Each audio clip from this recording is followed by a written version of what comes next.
TV. एक समय की बात है, रामगढ़ में एक बहुत बड़ा जंगल था।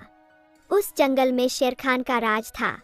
एक चालाक लोमड़ी शेर खान के साथ रहती थी।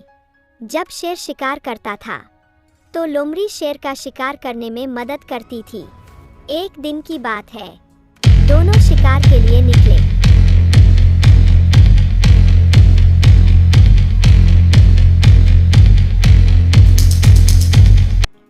सुबह से शाम हो गई लेकिन एक भी शिकार नहीं मिला। तब दोनों थक कर गुफा में वापस आ गए।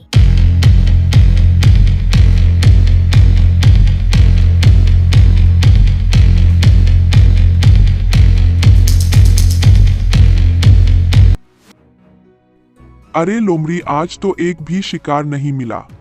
लगता है भूखा पेट ही सोना पड़ेगा। अगर कल भी ऐसा ही होगा तो भूखा ही मर जाऊंगा। पता नहीं जंगल के सारे जानवर कहाँ चले गए हैं। महाराज, जानवर कहीं भी नहीं गए हैं, सब यही है। सभी जानवरों ने मिलकर एक योजना बनाई थी कि जब शेर खान शिकार के लिए निकले तो सभी छिप जाएंगे, जिससे वो शिकार होने से बच जाएंगे। अच्छा, तो ऐसी बात है। लेकिन मूर्ख लोमड़ी, ये बात तूने मुझे पहले क्यों नहीं बताई? पहले बता देती तो मुझे भूखा नहीं रहना पड़ता। तुझमें तो बिल्कुल भी अक्ल नहीं है। मैं आपको बताने वाली थी महाराज, लेकिन अब चुप हो जा और सुबह होने का इंतजार कर। सुबह होते ही हम लोग शिकार पर निकलेंगे। अगले दिन सुबह होते ही शेर और लोमड़ी शिकार पर निकल गए।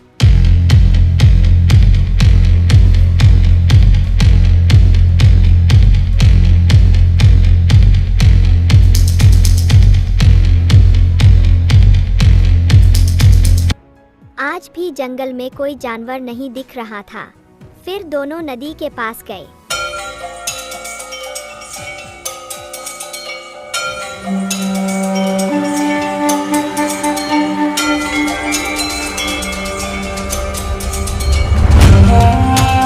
शेर खान ने सोचा नदी के पास कोई जानवर पानी पीने के लिए जरूर आएगा। ये सोचकर दोनों नदी के पास इंतजार करने लगे। लेकिन बहुत समय हो जाने के बाद भी कोई जानवर नहीं दिखा। तब शेर बोला, अरे लोमड़ी, आज भी कोई जानवर नहीं दिखा। कहाँ मर गए सब जानवर? आज तो भूख के मारे मेरी जान ही निकली जा रही है। तू लोमड़ी जल्दी शिकार भूना के ला, नहीं तो मैं तेरा ही शिकार कर लूंगा। थोड़ा और इंतजार करिए महाराज, जानवर आने वाले ही होंगे। फिर शेर खान और लोमड़ी इंतजार करते करते थक गए, लेकिन एक भी जानवर नहीं आया। अब शेर खान बहुत ज्यादा परेशान हो गया था। वो लोमड़ी को बार बार डांट रहा था और लोमड़ी भी बोल रही थी, महाराज मैं क्या करूं? अब शेर खान समझ गया कि अगर ऐसा ही चलता रहा तो वह भूखा ही मर जाएगा। 2 दिन से शिकार ना मिलने के कारण शेर खान बहुत ही कमजोर हो गया था। अगले दिन शेर और लोमड़ी फिर से शिकार पर निकल गए।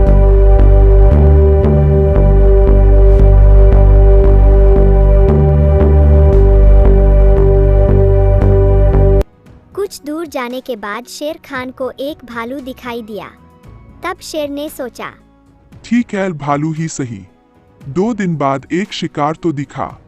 लेकिन शेर भूख के कारण शिकार करने के हालत में नहीं था। फिर शेर ने एक योजना बनाई। बचाओ कोई, बचाओ मुझे, मैं इस पेड़ के नीचे फंस गई हूँ। लगता है कि कोई मुसीबत में है। मुझे जाकर उसकी मदद करनी चाहिए। यह कहकर भालू लोमड़ी के पास गया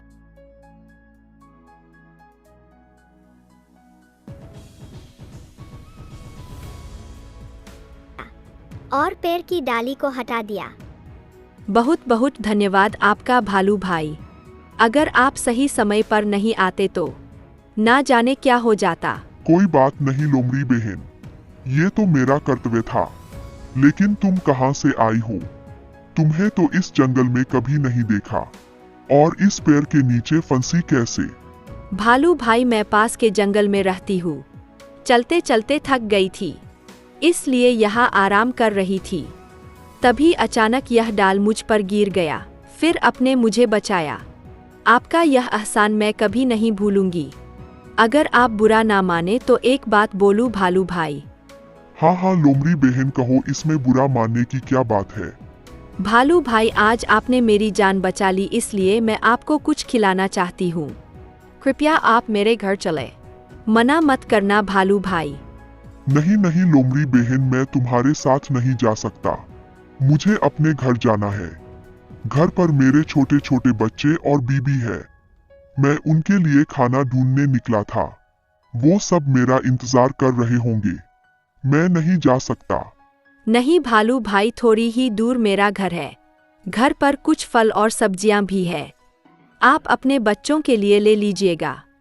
फिर भालू लोमड़ी के बार बार कहने पर मना नहीं कर पाया और उसके साथ जाने के लिए राजी हो गया। फिर लोमड़ी भालू को लेकर आगे आगे चल रही थी। भालू लोमड़ी की चालाकी बिल्कुल भी नहीं समझ पाया। थोड़ी दूर जाने के बाद लोमड़ी एक जगह रुक गई और साथ में भालू भी। तभी पेड़ के ऊपर से एक जाल आकर भालू के ऊपर गिर गया और भालू जाल में फंस गया। वह जाल से निकलने के लिए छटपटाने लगा।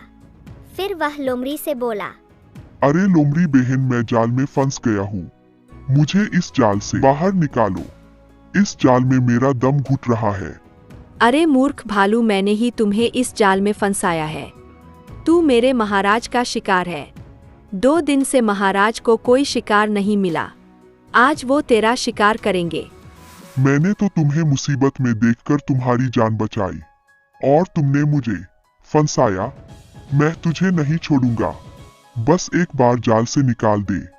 तभी शेर वहां पर आ जाता है।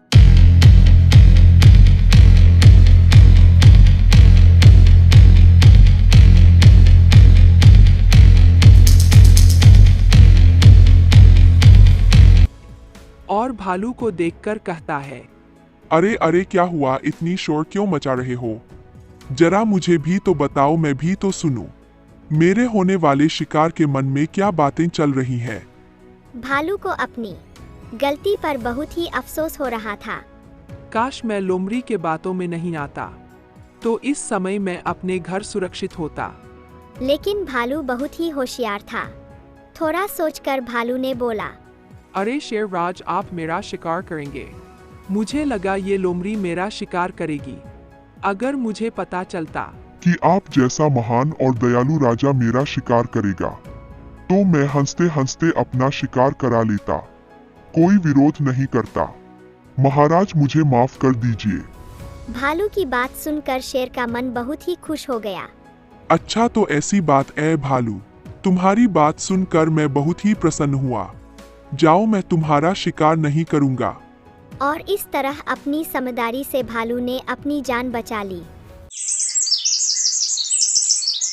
बहुत समय पहले की बात है। एक गांव में एक धोबी रहता था। उसके पास एक गधा था। वह दिन भर गधे पर कपड़ा रखकर इधर उधर लेके जाता था। इसी तरह गधा दिन भर अपने मालिक के लिए मेहनत करता था। वह धोबी बहुत ही कंजूसी और निर्दयी था। वह अपने गधे के लिए चारे का प्रबंध भी नहीं करता था। बस कभी टाइम मिले तो चरने के लिए खुला छोड़ दिया करता था। वहाँ आसपास में कोई चरने का जगह भी नहीं था। समय पर खाना नहीं पाने के कारण गधा शरीर से बहुत कमजोर हो गया था। एक दिन गधा चरते चरते जंगल में चला गया। जंगल में उसकी मुलाकात एक सियार से हो गई। तब सियार ने पूछा, अरे गधे भाई, आप इतने कमजोर और दुबले पतले क्यों हो? आपका तबीयत तो ठीक है ना? सियार की बात सुनकर गधा दुखी होकर बोला, अब क्या बताऊं सियार भाई, मेरा मालिक मुझसे दिन भर खूब काम करा लेता है और खाने को कुछ नहीं देता। टाइम मिले तो इधर उधर मुंह मारना पड़ता है, इसलिए मेरा शरीर बहुत कमजोर हो गया है। बस इतनी सी बात। अब आप समझिए कि आपके भूखमरी के दिन गए। यहाँ पास ही में एक सब्जी का बाग है। वहाँ तरह तरह की सब्जियां उगी हुई है। मैंने बाग में जाने के लिए एक जगह भी ढूंढ ली है। मैं हर रात उस रास्ते से जाकर सब्जियां खाकर वापस आ जाता हूँ और अपना शरीर तंदुरुस्त कर रहा हूँ। तुम भी मेरे साथ आया करो, तुम्हारा भी शरीर तंदुरुस्त हो जाएगा। यह कहकर सियार वहां से चला गया।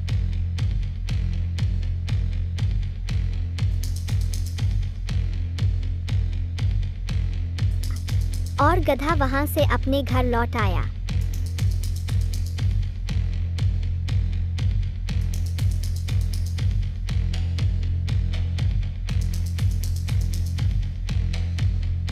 उस रात गधा सियार के साथ बाग में गया।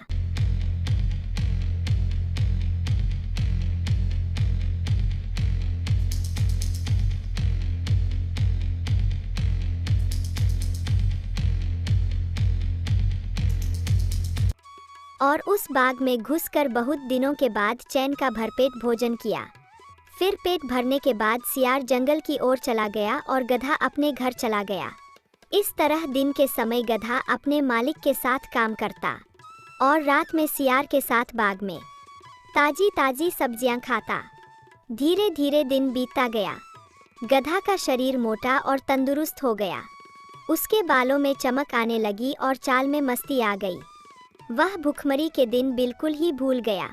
एक दिन रात में खूब सारा सब्जी खाने के बाद गधा बहुत खुश हो गया और वह झूमने लगा। तब सियार पूछा, दोस्त ये तुम क्या कर रहे हो? तुम्हारी तबीयत तो ठीक है ना दोस्त? क्या हो गया है तुम्हें? तब गधा आंखें बंद करके और मुंह ऊपर करके बोला, आज मैं बहुत खुश हूँ और मेरा दिल गाना गाने का कर रहा है। अच्छा भोजन करने के बाद गाना गाया जाता है। सोच रहा हूँ कुछ राग गाओ। सियार ने चेतावनी देते हुए कहा, ना ना ना, ऐसा तुम बिल्कुल भी नहीं करना, वरना गाने के चक्कर में हम दोनों पकड़े जाएंगे। ये मत भूलो कि हम दोनों यहाँ चोरी कर रहे हैं। तुम मुसीबत को नेवता मत दो। अरे भाई, तुम जंगली के जंगली रह गए। संगीत के बारे में तुम क्या जानो? कुछ सीखो मुझसे। सियार ने हाथ जोड़कर गधे से कहा, देखो संगीत के बारे में मैं कुछ नहीं जानता। मैं तो केवल अपनी जान बचाना जानता हूँ। तुम अपनी बेसुरा आवाज की जिद्द छोड़ दो। इसी में हम दोनों की भलाई है। गधा सियार की बात का बुरा मानकर उससे बहस करने लगा। तुमने मेरी आवाज को बेसुरा कहकर मेरी बेइज्जती की है। हम संगीत का बहुत आदर करते हैं, वह तुम जैसे मूर्ख के समझ में नहीं आ सकता। गधा भाई, मैं मूर्ख ही सही, पर एक दोस्त के नाते तुम मेरी सलाह मानो और अपना मुंह बंद रखो। तुम्हारी आवाज सुनकर खेत का चौकीदार जाग जाएगा। अरे मूर्ख सियार, मेरा संगीत सुनकर खेत का चौकीदार ही क्या, खेत का मालिक भी फूलों का माला लेकर आएगा और मेरे गले में डालेगा। सियार ने ना समझ गधे से हाथ जोड़कर बोला, गधा भाई, मुझे मेरी गलती का एहसास हो गया है। तुम महान गायक हो। मैं मूर्ख सियार भी तुम्हारे गले में डालने के लिए फूलों का हार लाना चाहता हूँ। मेरे जाने के कुछ समय बाद ही गाना गाना शुरू करना, ताकि मैं गाना समाप्त होने तक सही समय पर फूलों की माला लाकर तुम्हारे गले में डाल सकूं। गधे ने गर्व से सहमत होकर अपना सिर हिलाया और सियार वहां से सीधा जंगल की ओर भाग गया।